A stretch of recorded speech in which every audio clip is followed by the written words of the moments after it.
যাওক মহারাজ।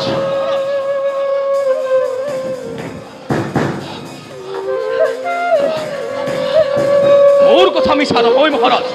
যাওক, দৈবকীর পুলাত এজনী দীপলিপ কন্যা পুত্রই হোক বা কন্যাই হোক, এই যে দৈবকী গর্ভজনস্থ সন্তান দৈবকীর কিছু নেই। কাল ভিতরে বহু দিনে বই বিয়া হলো।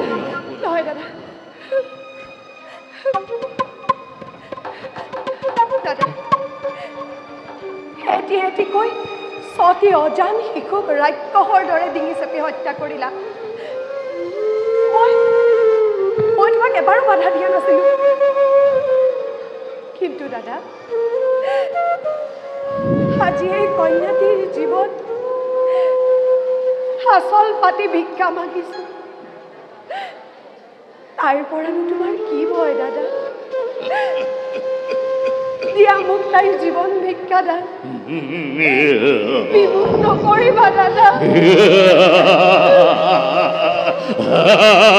সুন্দৰ অভিনয়। নিৰুতাৰ চকুৰ বদলে অংশকে তেওঁ কৰ্তব্য বিয়োগ কৰিব নোৱাৰে। পুত্ৰই হওক বা কন্যাই হওক, কিন্তু তোৰ গৰ্ভজাতস্থ সন্তান সকলো সাপ মূৰৰ ওপৰত সাপ তুলি কংসই কেতিয়াও ৰং চাব নিবিচাৰে। ভালে ভালে তোৰ সন্তান দে, সন্তান দে।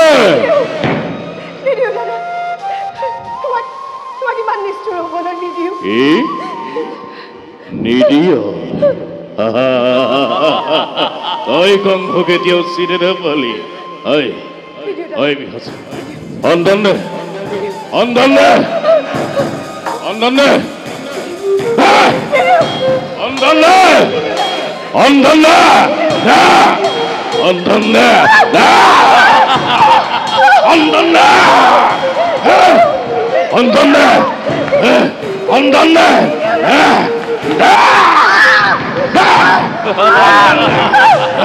সন্তান দে, সন্তান দে, সন্তান দে,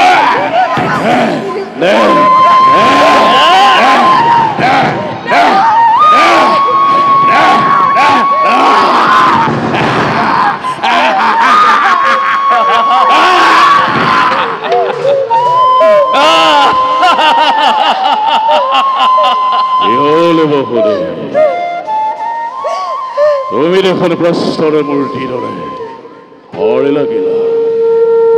আৰু খন্তে সময় সৌমধ্যভাৱে লক্ষ্য কৰা,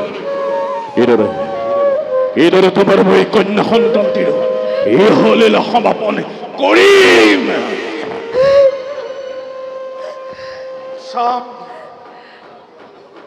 ৰাজন, এই দুই চক্ষুৱে নেমেকি নমৰাকৈ 6 পুত্ৰৰ মৃত্যু যজ্ঞ চাইছিল। এই দুই চক্ষুৱে নতুন সৃষ্টিৰ ধ্বংসৰ লীলা চাইছিল। আজিও ঠিক একেদৰে তাৰ বাবে বসুদেৱ সদা প্ৰস্তুত।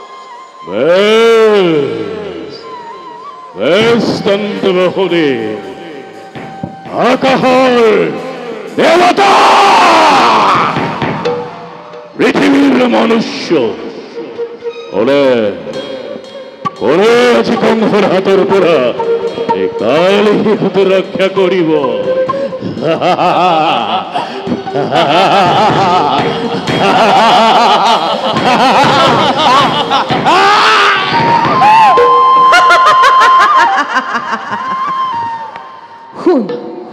শুন মূৰ্খ কংস, দেৱী মই যোগমায়া, নিচিনিলি তই সংহাৰ কৰিবি মোক কিবা সাধ্য তোৰ? মিছা চেষ্টা ব্যৰ্থ হ'ল তোৰ সকলো যতন। য'তে ত'তে কালি মাজনিশা নিৰাপদে উপজিছে কালবৈৰী। মৃত্যু তোৰ বাৰিষাৰ বুৱতী নদী, কিদৰে ৰুধিবি মূৰ্খ বালিৰ ভেটাৰে?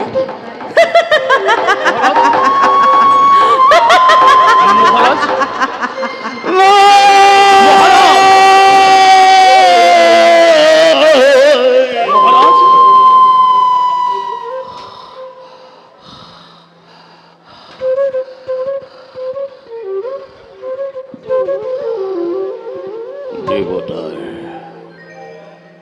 দেবতার তীব্র কঞ্জরায়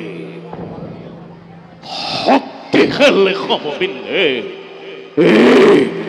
এই কংসরিয়া অসহ্য মহারাজ অতি অসহ্য মহারাজ মহারাজ ওরে কলজি মোরে মোরে সমস্ত শরীর মহারাজ কালকেতু মহারাজ কালকেতু মহারাজ দিয়া দিয়া মোক বাহুত মহারাজ